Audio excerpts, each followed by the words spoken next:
Ladies and gentlemen, the ceremony will begin in 2 minutes. Please be seated and turn off all cell phones and electronic devices.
Good morning, ladies and gentlemen. On behalf of the entire Rock Island Arsenal community, welcome and thank you for joining us on this solemn occasion. This year marks the 24th anniversary of September 11, 2001, and today we honor the memory of those who perished. At this very moment, 8:46 a.m., 24 years ago, the course of history was forever altered. It was at this time that American Airlines Flight 11 struck the North Tower of the World Trade Center, marking the beginning of a day that would test the resilience, courage, and unity of our nation. As we gather here today, we pause to reflect on the lives lost, the sacrifices made, and the enduring spirit of those who rose to meet unimaginable challenges. At this time, please direct your attention to the center walkway. Bearing the police and firefighter flags are Officer Andrew J. Bennett and firefighter paramedic Noah Mejia. Placing the hats on the towers are Officer Brian E. Ritchie and firefighter Landon Delaska from the Rock Island Arsenal Fire and Police Departments. This is to honor their fallen brethren who knowingly sacrificed their lives on September 11, 2001.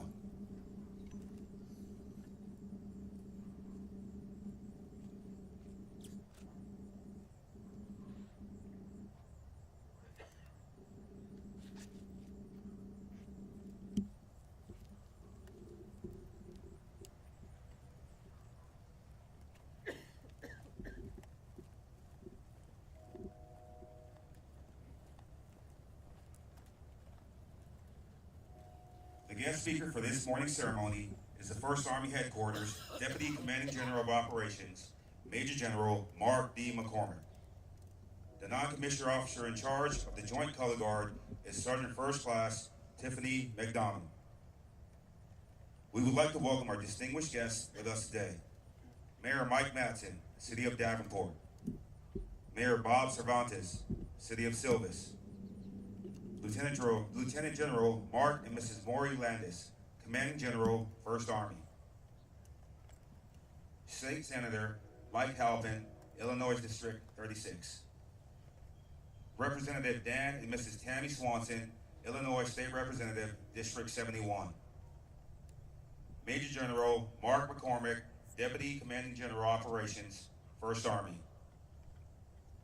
Mrs. Anka Guzman, spouse of Command Sergeant Major Jason Guzman, Command Sergeant Major, Army Sustainment Command. Mr. Nick and Mrs. Ellie Camlin, Rock Island County Treasurer. Mr. Ken Beck, Scott County Supervisor. Mr. Bob Perkins, Rock Island County Board. Mr. John and Mrs. Joan Maxwell, Scott County Chairman. Ms. April Palmer, Rock Island County Auditor. Brigadier General Richard Corner, Deputy Commanding General Support, 1st Army.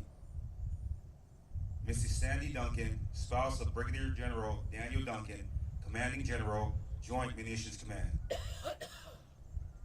Mrs. Michelle Beck, Regional Director, Senator Joni Ernst. Mr. Philip Foster, Outreach Coordinator for Senator Tammy Duckworth. Mr. Derek Jones, District Director for Congressman Eric Sorensen. Mr. Cade Zima, Outreach Representative for Congressman Eric Sorensen. Ms. Rachel Anderson, District Representative for Congresswoman Marionette Miller Meeks. Ms. Annie Hewitt, District Operations, Illinois State Senator, District 47.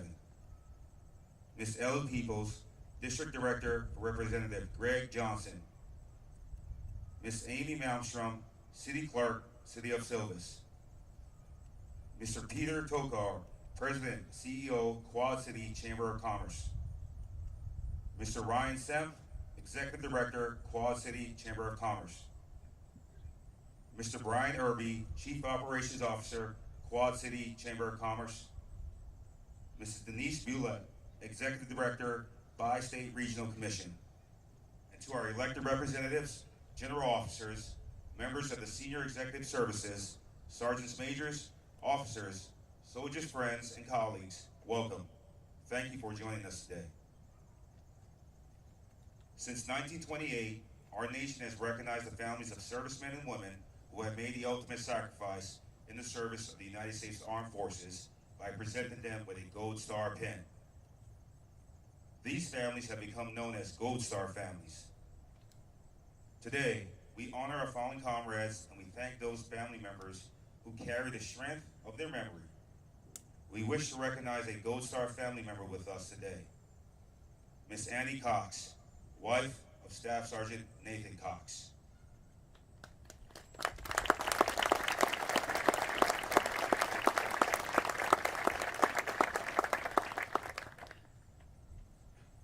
Ladies and gentlemen, please rise for the posting of the colors, playing of the national anthem, and remain standing for the invocation provided by the Army Sustainment Command Chaplain, Lieutenant Colonel Curtis Holsheiser.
join me in prayer? Almighty God, today we remember those whose lives were lost 24 years ago. I pray for the loved ones, family members, and friends who grieve their loss. May you comfort them with your presence. We are reminded today that our freedom is a cherished gift. May we not take it for granted. We are aware that there are those who still wish to take our freedom from us. Protect our great nation from those who wish it harm. Protect the men and women who serve to protect our freedom. Sustain them and their families. Give us strength and courage to continue to live as strong and free people. May we truly be the United States of America. Bless our military, first responders, those who protect our citizens, and God bless America. I pray this in your most holy name. Amen. Ladies and gentlemen, please be seated.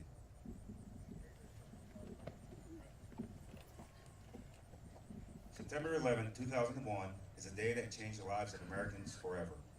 Some will only read about it in history books. Many of us remember exactly where we were and what we were doing when we heard the news. We were attacked and stricken, but the strength of our nation was put on display by the response of Americans everywhere. We will not succumb to terror. Today's ceremony serves to honor the memory of 2,977 civilians, service members, firefighters, police officers, and emergency medical technicians who perished in Shanksville, Pennsylvania, New York City, and the Pentagon. On 9 September 2010, members of the Rock Island Arsenal community carried 250 bricks weighing just over 2,000 pounds on the 5-mile Sharing the Burden Road March, symbolizing our responsibility to carry the load and memory of those lives we lost, that their legacy will live on in our works. The ever-present weight of those bricks also served as a reminder to all who carried them that we are still a nation at war, and it will continue to impact every American. Those 250 bricks were used to create a permanent and lasting tribute, a stone replica of the Twin Towers and the Pentagon that was dedicated to their eternal memory at the 10th anniversary of that tragic event. The dedication plaque, located in a place of honor at the base of the miniature Pentagon, reads, "Remembering those who made the ultimate sacrifice." We will carry their legacy into the future and forever honor their selfless sacrifices in the name of freedom. Dedicated on the 10th anniversary of September 11, 2001, by the service members and Department of the Army civilians, Rock Island Arsenal. At this time, Major General McCormick, along with Rock Island Arsenal and local community first responders, will place the commemoration wreath between the two stone towers. This wreath symbolizes both the beauty and the brevity of life and evoke memories of those who gave their final full measure of devotion.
General officers, distinguished guests, Gold Star families, and all Rock Island Arsenal personnel, families, and friends.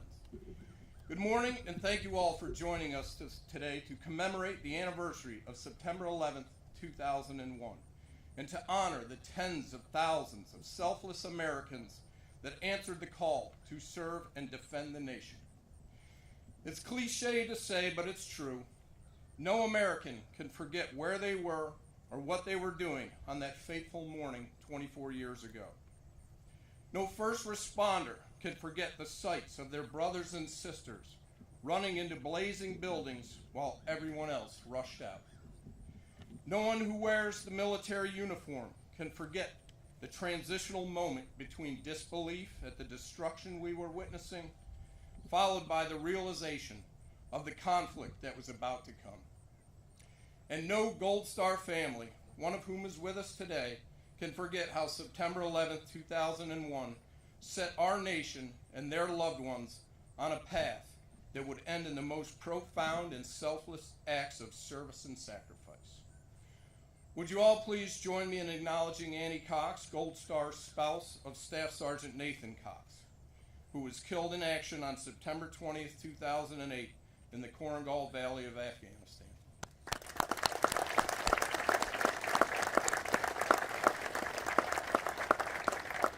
Annie, thank you for being here with us today and for your tireless support to the troops, our military families, and the military mission here at Rock Island Arsenal. Some have called 9/11 the Pearl Harbor of our generation. That terrible event in 1941 created America's greatest generation. Heroes who would storm beaches, scale cliffs, and capture islands. I would suggest to you that the moment those planes crashed into the World Trade Center more than 2 decades ago, America's next great generation was called into action. Let me take a moment to profile one of the soldiers that we honor here today. A Quad Cities native named Nathan Cox. Nate had served in the Army in the 1990s, but had decided to leave the boots behind and begin his civilian life. After 9/11, he believed his nation needed him again, so he re-enlisted.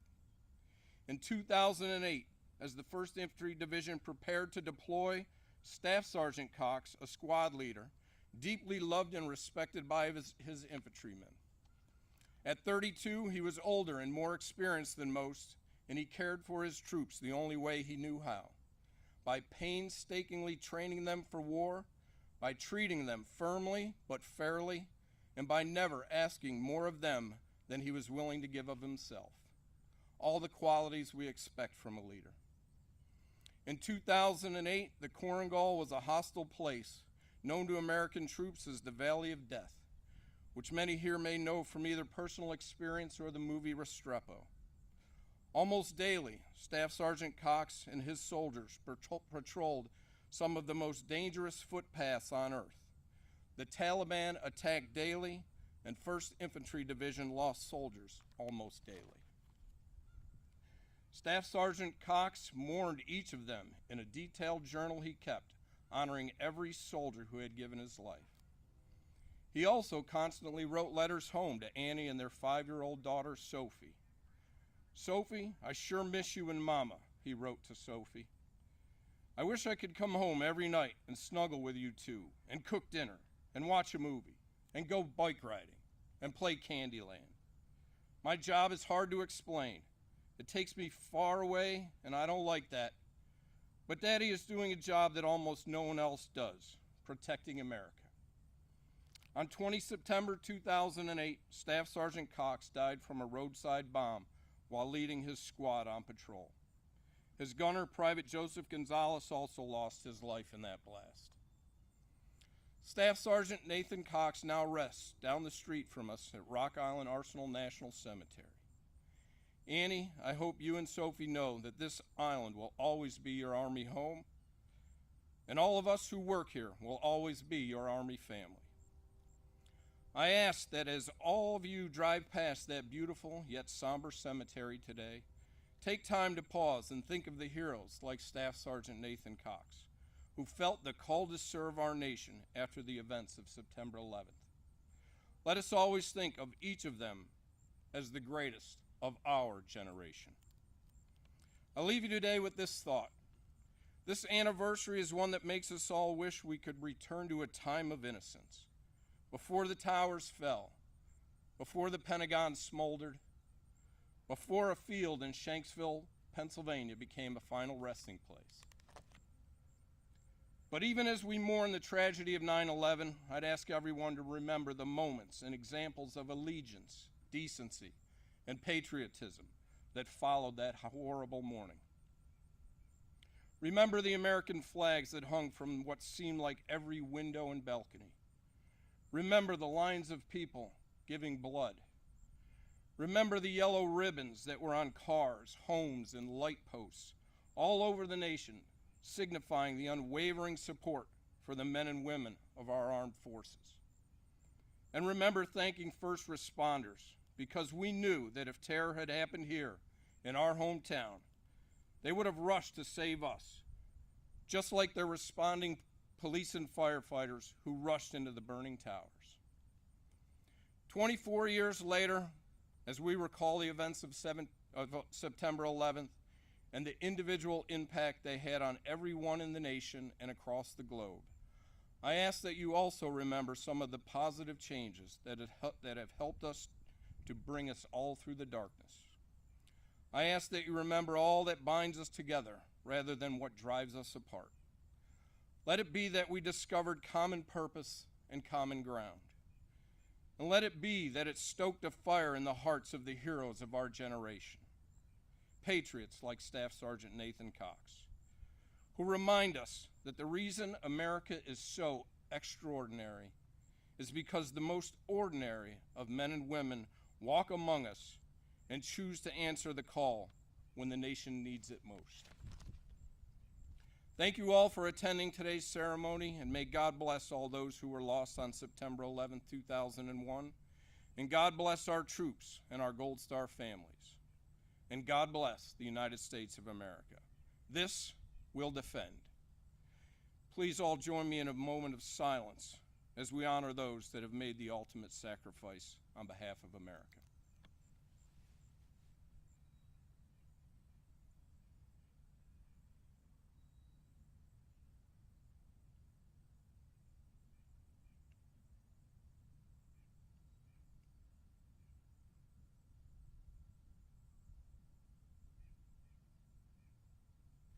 Thank you.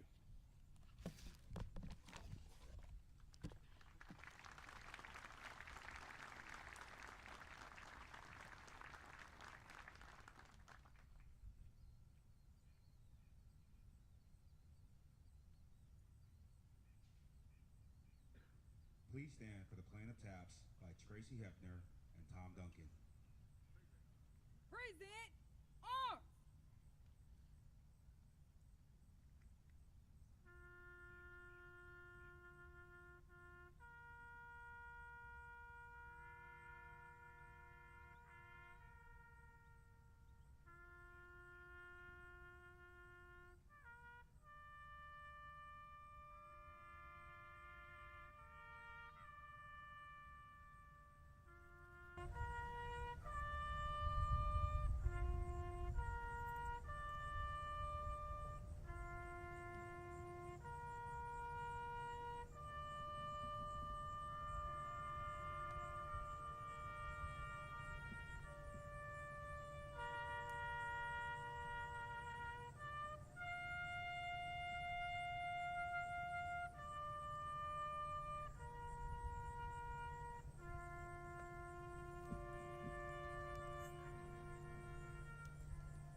Please join me in reflecting on the words of President George W. Bush.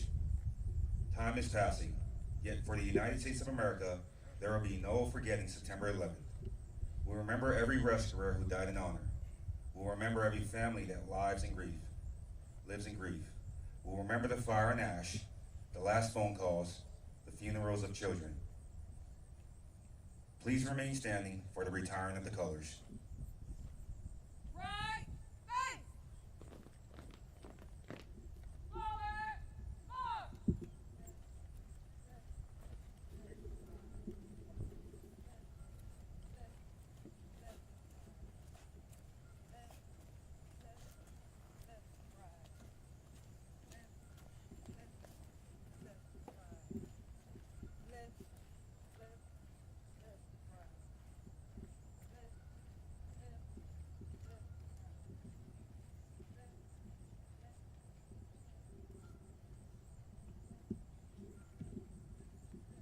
us remember to bear one another's burdens, believe in the cause of freedom, hope for the recovery of the wounded and missing, and endure the hardships of sacrifice, that this great nation, under God, shall not fail.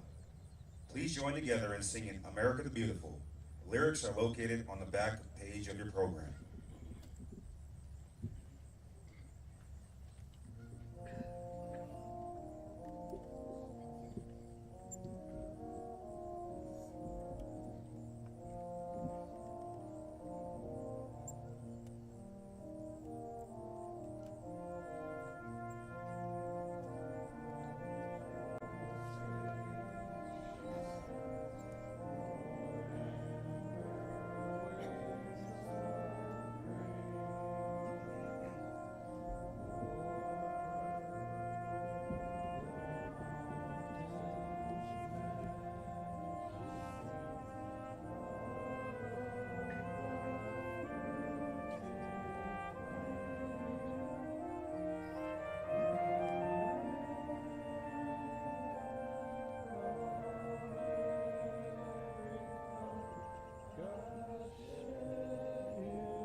This concludes today's 9/11 Remembrance Ceremony.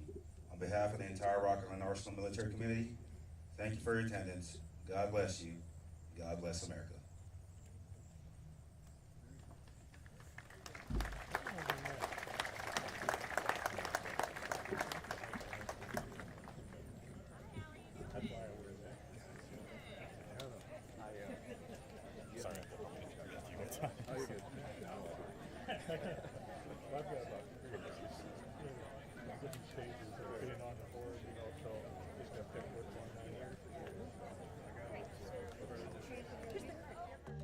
Thank you.